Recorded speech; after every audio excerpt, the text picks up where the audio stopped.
கற்றது உலகளவாகவும் கல்லாதது கைவிடங்களவாகவும் இருக்கிறது. Hello everyone, எல்லாரும் எப்படி இருக்கீங்க? நல்லா இருக்கீங்களா? இந்த வீடியோ உங்கள்கிட்ட பேசின டாபிக் என்ன அப்படின்னு பார்த்தீங்கன்னா, ரொம்ப நாளுக்கு அப்புறம் கிட்டத்தட்ட ரொம்ப மாதத்துக்கு அப்புறம் வந்து ஒரு ஸ்கேம் பற்றி இந்த வீடியோ உங்கள் வீட்டில் பேசணும் அப்படின்னு நினைக்கிறேன். எதனால அப்படின்னு பார்த்தீங்கன்னா, over the period of time நம்ம ஸ்கேம்ஸ் பற்றி அவேர்னஸ் நிறைய எடுக்கும்போது நிறைய வீடியோஸ் போஸ்ட் பண்ணோம், நிறைய கண்டென்ட்ஸ் வந்து ஸ்கேம் அவேர்னஸ் வீடியோஸ் வந்து மேக் பண்ணியிருந்தோம். இன்ஃபேக்ட் நம்மளோட சேனலே வந்து ஃபஸ்ட்லேருந்து பார்த்துட்டு வந்தவங்களுக்கு நல்லாவே தெரியும், ஸ்கேம் அவேர்னஸ் தான் வந்து மேஜராக நம்ம வந்து பேசிகிட்டு இருந்த ஒரு பர்டிகுலர் விஷயம். ஸோ இன்றைக்கி திரும்பவும் அந்த ஸ்கேம் வந்து வருது அப்படின்னும் போது அதை பற்றின ஒரு குரல் நம்ம சேனல்லேருந்து இருக்கணும் அப்படின்னு நான் என்றைக்குமே விரும்புகிற ஒரு நபர். அதனால தான் இதை பற்றி நான் பேசணும் அப்படின்னு நினைக்கிறேன். எதனால அப்படின்னு பார்த்தீங்கன்னா, நம்ம வந்து ரொம்ப நாளாக பேசியிருக்கோம், ரொம்ப வருஷங்களாக ஸ்கேம்ஸ் பற்றி பேசியிருக்கோம், ஏகப்பட்ட ஸ்கேம்ஸ் பற்றி பேசியிருக்கோம். கடைசியாக வந்து இந்த ஆன்லைன் ஸ்கேம்ஸ், ஆஃப்லைன் ஸ்கேம்ஸ் நிறைய பேசியிருக்கோம். அதுக்கப்புறம் இந்த எலெக்ஷன் ரிசல்ட்ஸ் அதெல்லாம் வந்த அப்புறம் தமிழ்நாட்டில் இருக்கிற பொலிட்டிக்கல் சேஞ்சஸ் பற்றி பேசி அதில் கான்சன்ட்ரேட் பண்ணி இந்த ஸ்கேம்ஸ் பற்றி நம்ம பேசாமல் விட்டுட்டோமோ அப்படின்ற ஒரு கில்ட் எனக்கு வந்து இருந்துகிட்டே இருந்தது. சரி, ஓகே, நம்ம வந்து ஸ்கேம்ஸ் பற்றி பேசுவோம் அப்படிங்கிறதுக்காக தான் இன்றைக்கி இந்த வீடியோ நான் வந்து மேக் பண்ணுறேன். ஆக்சுவலி என்ன ஆச்சு அப்படின்னு பார்த்தீங்கன்னா, ஒரு கம்பெனியோட எம்ப்ளாயர் மாதிரி சிலர் கால் பண்ணி, நான் வந்து உங்களோட எம்ப்ளாயர் பேசுகிறேன், நான் வந்து இந்த பற்றி கம்பெனியோட ஓனர் பேசுகிறேன், பாஸ் பேசுகிறேன், நீங்கள் வந்து எனக்கு இந்த ப்ராஜெக்ட் பண்ணி கொடுங்க, இதை பண்ணுங்கள், அதை பண்ணுங்கள், இப்படி பண்ணணும், அப்படி பண்ணணும் அப்படின்னு சொல்லி கால் பண்ணி ஏமாற்ற ஒரு நபர் வந்து நம்ம இப்போ ரீசெண்ட் டைமில் வந்து பார்க்க முடியுது. இதை பற்றின விஷயங்கள் சைபர் கிரைம்லேருந்து கூட நிறைய அவேர்னஸை வந்து மேக் பண்ணிட்டு இருக்காங்க. அதனால தான் நம்மளுடைய கான்ட்ரிபியூஷன் இருக்கணும் அப்படிங்கிறதுக்காக இதை பற்றி பேசுகிறேன். என்னதான் பெரிய ஸ்கேம்ஸ் இருந்தாலும், எவ்வளோ பெரிய விஷயங்களாக இருந்தாலும், டு பி சிம்பிள், எங்கே வந்து கடைசி அது முடியுது அப்படின்னு பார்த்தீங்கன்னா, நம்ம ஷேர் பண்ணுற டீட்டெயில்ஸை பொறுத்து தான் முடியுது அப்படின்னு சொல்லலாம். அது என்னவாக இருக்கும் அப்படின்னா, ஒரு பக்கம் வந்து ஓடிபியாக இருக்கலாம், இன்னொரு பக்கம் வந்து ஏதோ ஒரு லிங்க் தெரியாமல் கிளிக் பண்ணுறதா இருக்கலாம், வேற ஒரு பக்கம் என்ன அப்படின்னு பார்த்தீங்கன்னா ஸ்க்ரீன் மிரரிங்க்கு வந்து நம்ம வந்து அக்செப்டன்ஸ் கொடுக்குற மாதிரி அந்த லிங்க் சார்ந்த விஷயங்களாக இருக்கலாம். அதையும் இல்லை அப்படிங்கிற பட்சத்தில் வாய்ஸ் ரெக்கார்ட் பண்ணி பேசுகிறதா இருக்கலாம். அதுவும் இல்லை அப்படிங்கிற பட்சத்தில் நம்ம பேசி இருக்கிற அந்த வாய்ஸ் ரெக்கார்டு இருக்குல்ல, அந்த வாய்ஸை மட்டுமே வச்சு ஸ்கேமும் வந்து நிறைய நடந்திருக்கு. அந்த மாதிரியும் இருக்கலாம். இந்த மாதிரி ஏகப்பட்ட விஷயங்கள் வந்து எங்கேருந்து அவங்க ஸ்கேம் பண்ணுறதுக்கு ஒரு பேஸ் கிடைக்குது அப்படின்னு பார்த்தீங்கன்னா, நம்ம கிட்ட அவங்க கம்யூனிகேட் பண்ணுற அந்த டைம் கேப்பை பொறுத்து தான். ஓகேங்களா? ஸ்கேமர் ஒரு பக்கம் இருக்கா, நம்ம ஒரு பக்கம் இருக்கோம். நம்ம என்ன பண்ணுறோம் அப்படிங்கிறது ஒரு பக்கம் வந்து மானிட்டர் பண்ணுறோம் அப்படின்னா, அதுக்கு ஏதோ ஒரு வகையில் தெரிஞ்சோ தெரியாமலும் நான் சொல்ல மாட்டேன், தெரியாமல் தான் பண்ணுறோம். தெரியாமல் என்ன பண்ணுறோன்னா, அவனுக்கு அதை நம்ம வந்து வழிவகுச்சு கொடுக்குறோம்.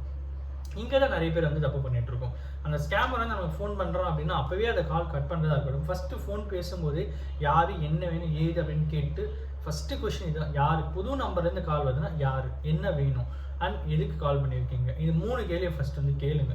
அப்படி கேட்கும்போது அதுக்கு வந்து அவன் சொல்கிற பதிலை பொறுத்து நீங்கள் வந்து ஃபர்தராக பேசணுமா பேசக்கூடாதா அப்படிங்கிறத முடிவு பண்ணுங்கள். சில நேரங்களில் ஆன்லைனில் நாங்கள் வந்து பொருள் விற்கிறோம், அது குறித்து உங்கள்கிட்ட பேசுகிறோம் அப்படின்னு சொல்லுவாங்க. ஏகப்பட்ட விஷயங்கள் இருக்கும். எப்பயும் ஒரு விஷயம் சொல்கிறேன், உங்ககிட்டேருந்து பணம் போகிற மாதிரி சில விஷயங்கள் இருக்கும் பட்சத்தில், விச் மீன்ஸ் ஆன்லைனில் சேல் பண்ணுறோம், நீங்கள் வாங்கிக்கோங்க அப்படின்ற மாதிரி இருக்கட்டும், நாங்கள் வந்து உங்களுக்கு பிஸ்னஸ் கிரியேட் பண்ணி தரோம், நீங்கள் ஃபஸ்ட்டு இன்வெஸ்ட்மெண்ட் கொடுங்க அப்படிங்கிறதாகட்டும், இந்த மாதிரி எல்லா விஷயங்களுமே பார்த்தீங்கன்னா நம்ம கிட்டேருந்து அந்த பணம் அப்படிங்கிறதே போகும். ஸோ அப்படி இருக்கும்போது அந்த இடத்துல நம்ம பண்ண வேண்டிய முக்கியமான விஷயம் என்ன அப்படின்னு பார்த்தீங்கன்னா, நம்ம பேசுகிற நபர் நமக்கு தெரிஞ்ச நபரா, நம்ம பேசுகிற நபர் நமக்கு யாரோ ஒருத்தர் மூலியம் ரெஃபரன்ஸ் மூலியமாச்சும் தெரிஞ்ச நபர் அப்படிங்கிறத இன்ஷூர் பண்ணிக்கோங்க. இது ரெண்டுமே இல்லை அப்படிங்கிற பட்சத்தில் டோன்ட் பி ஸ்கேர்ட், பயப்படாதீங்க. காலை கட் பண்ணுறதுக்கோ ஃபோனை வை அப்படின்னு சொல்லி ஃபோனை வைக்கிறதுக்கோ பயப்படாதீங்க.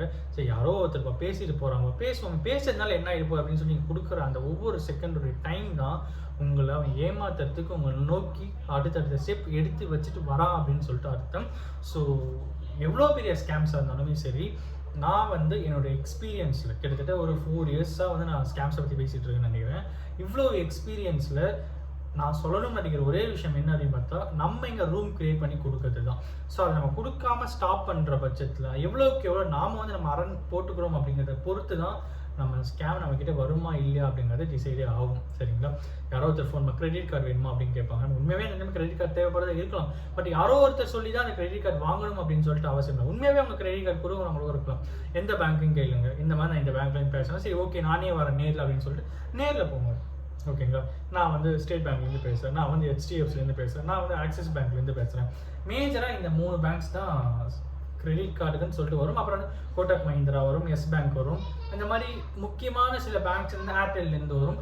இந்த மாதிரி சில முக்கியமான பேங்க்ஸ் வந்து இந்த கிரெடிட் கார்டுக்குன்னு சொல்லிட்டு கால் பண்ணுவாங்க. ஸோ இப்படி இருக்கும்போது உண்மையாகவே கால் பண்ணுறவங்க இருக்காங்க, இல்லைன்னா சொல்ல மாட்டேன். பட் இதை வச்சு ஸ்கேம் பண்ணுறவங்க இருக்காங்க. ஸோ அப்படி இருக்கும்போது அந்த மாதிரி யாரா கால் பண்ணுறாங்க அப்படின்னா நேரில் போகும். நேரில் போய்ட்டு இல்லை நான் வரேங்க, நேர்லேயே வரேன். நீங்கள் வந்து ஏதோ ஒரு ஊரில் இருக்கலாம், டவுனில் இருக்கலாம், பட் அது வந்து சிட்டியில் தான் அந்த பிரான்ச் இருக்கும். ஃபார் எக்ஸாம்பிள் இப்போ நீங்கள் வந்து திருச்சிலையோ மதுரையிலையோ இந்த மாதிரி மதுரை சுற்றி இருக்கிற டவுனில் எங்கேயாவது நீங்கள் இருக்கலாம். பட் மெயின் பிரான்ச் மதுரை தான் சார் இருக்குது, நான் இங்கே தான் ஒர்க் பண்ணுறேன் அப்படின்னு சொல்கிறவங்க உண்மையாகவே அங்கே ஒர்க் பண்ணுறவங்க கூட இருக்கலாம். நான் இல்லைன்னா சொல்ல மாட்டேன், இருக்காங்க தான். அந்த மாதிரி ஒர்க் பண்ணி கிரெடிட் கார்டுக்கு அப்ளை பண்ணுறவங்க இருக்காங்க. ஸோ அப்படி இருக்கும்போது நேரில் வரேங்க, நேர்லேயே வந்து பேசிக்கிறேங்க, ஃபோனில் தான் வேணாங்கன்னு சொல்லி நேரில் போங்க, நேரில் பாருங்கள், நேரில் பேசுங்க, அப்ளை பண்ணுங்கள், தப்பு இல்லை. பட் ஆனால் யாரோ ஒருத்தருக்கு தெரியாமல் உங்களுடைய டீட்டெயில்ஸை யாருக்கும் தெரியாமல் தயவு செஞ்சு ஷேர் பண்ணாதீங்க. ஒரு ஓடிபிலேருந்து, ஒரு நம்பர்லேருந்து, உங்கள் காண்டாக்ட் டீட்டெயில்ஸ்லேருந்து எதுவுமே ஷேர் பண்ணாதீங்க. அது நீங்கள் உங்களை நோக்கி ஸ்கேமர் வர்றதுக்கான ஒரு வழியை கொடுக்குறீங்க அப்படிங்கிறது தான் அர்த்தம். இன்னைக்கு இதை தான் நான் உங்ககிட்ட பேசணும் அப்படின்னு சொல்லி நினச்சேன். இந்த வீடியோ யாருன்னா ஒருத்தருக்கு நாலேஜ் இருக்குன்னு சொல்லி நான் நம்புகிறேன். Thank you so much.